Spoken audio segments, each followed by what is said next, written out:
Jadi sebetulnya nama wadah ini ide dari ada pesantren datang ke saya, kenapa sih kita nggak membuat produk muslim gitu ya. Intinya awalnya begitu. Jadi kalau produk muslim pasti kan kiblatnya ke Arab. Terus dari mereka juga ada 3 nama. Ada 3 nama, tapi saya lupa 2 namanya lagi. Kita daftar dulu ke kantor merek. Nah yang diterima adalah Wardah. Nah Wardah itu artinya bunga mawar.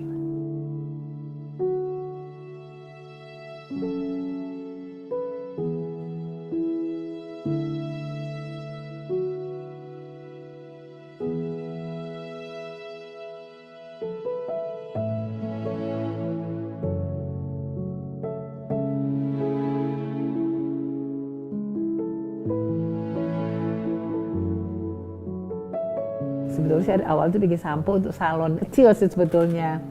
Nah saya sebetulnya kan orang nggak ngerti marketing ya. Saya pikir wah produknya bagus pasti laku gitu ya. Ternyata begitu saya coba tawarkan ke toko gitu, toko semua nggak ada yang mau. Saya tawarin ke orang lain juga nggak ada yang mau kan. Mana nggak pernah ada iklan gitu ya. Terus akhirnya ada tetangga saya sebetulnya yang pernah kerja di salon. Ya Bu, saya coba tawarin ke salon-salon. Nah ternyata karena produk ini bagus, kalau salon tuh paham dengan kualitas. Ya kalau samponya jelek tuh tangannya itu bakal rusak gitu ya.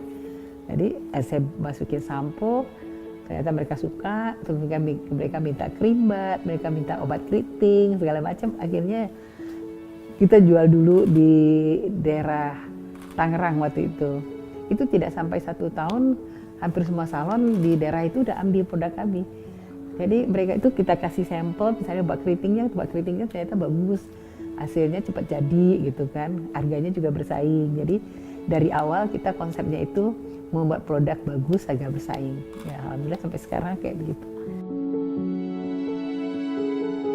Kunci utama itu hanya 2 kata, mau dan bisa. Mau itu ada kemauan, bisa itu kita mengerti, paham gitu. Jadi kan ada juga orang ikut-ikutan gitu, padahal dia nggak paham. Jadi kita harus paham kayak gitu sih, harus mengerti usahanya. Saya sih jalannya kan memang secara kecil-kecilan ya. Rasa-rasa sih nggak terlalu berat sih, justru lebih fleksibel. Jadi kan saya bisa saya bisa atur waktu ya, waktu atur sendiri. Jadi saya sembari ngantar anak-anak, saya juga bisa bawa barangnya, tawarin ke ibu-ibu gitu kan. Tapi terus begitu saya udah punya pabrik, saya juga atur waktunya. Saya berangkat ke pabrik setelah anak-anak berangkat. Perempuan itu kelebihannya gitu kan, multitasking ya.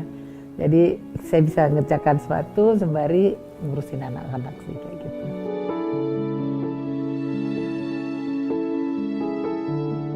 Kita value dari perusahaan itu ketuhanan, keteladanan, kemudian tanggung jawab ya, kekeluargaan, fokus kepada pelanggan, inovasi kayak gitu.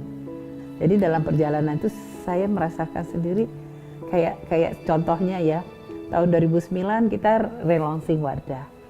Tahun 2009 hijabun booming, berarti kan momentumnya pas ya. Nah kalau dalam Islam tidak ada kejadian tanpa seizin Allah gitu. Jadi ya itu, kami itu berapa kali mendapat momentum pas. Seperti sekarang kita keluar Emina ya.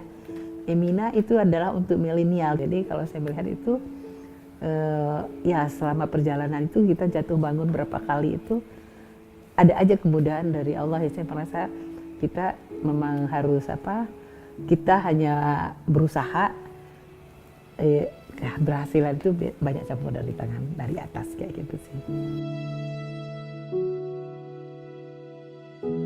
Kalau kita ngadapi itu pasti hati dulu ya, hati dulu. Nah kita harus yakin dulu. Kalau bagi itu ibu saya sering sekali nyampaikan, oh kita harus yakin. Setiap ada kesulitan, insya Allah pasti ada kemudahan. Jadi ya bagi saya juga begitu. Dan dalam perjalanan ini ternyata juga saya mengalami demikian gitu. Makanya saya juga sampaikan anak-anak kadang-kadang kan suka worry ya. Ih orang lain juga multinasional juga udah masuk pakai jilbab gitu, udahlah saya bilang rezeki itu nggak akan ketuker ya. Jadi terus kemudian yang penting kita kerja terus, kerja terbaik, terus gimana kita peduli terhadap orang lain, pedulian. kemudian gimana kita rendah hati gitu. Rendah hati itu maksudnya kita tuh jangan merasa udah hebat gitu ya. Jadi kita harus belajar terus gitu, jangan sombong. Kemudian kerja keras. Kemudian ya balik lagi inovasi. Anak saya kan suka bilang, ngapain sih? Kok nggak bosan gitu ya, udah 34 tahun kerjakan demikian. Saya bilang karena perusahaan ini jadi kita harus punya visi, kita harus punya tujuan. Jadi kita kalau punya usaha itu jangan hanya mencari untuk duit untuk diri sendiri gitu. Kalau saya sarankan tuh kita buat itu harus punya visi lebih value lebih jauh. Ngapain sih bikin usaha ya? Kita niatkan usaha ini bisa membantu orang banyak. Jadi kalau Paragon kan begitu visinya, bagaimana perusahaan ini berkembang terus menerus sehingga bermanfaat untuk orang banyak. Kalau hanya untuk diri kita sendiri, paling kalau kita udah ini ya sudah selesai gitu kan. Oh ada yang bahkan kadang-kadang kan dijual, oh dapat hasilnya lebih bagus ya. Tapi kalau kita ini bagaimana kita niatkan perusahaan ini bisa menampung orang bekerja lebih banyak, kemudian perusahaan berkembang kita juga bisa memberi lebih banyak. Nah itu mudah-mudahan lebih sustain sih. Semua itu kita mulai dari kecil dulu ya. Semua butuh proses.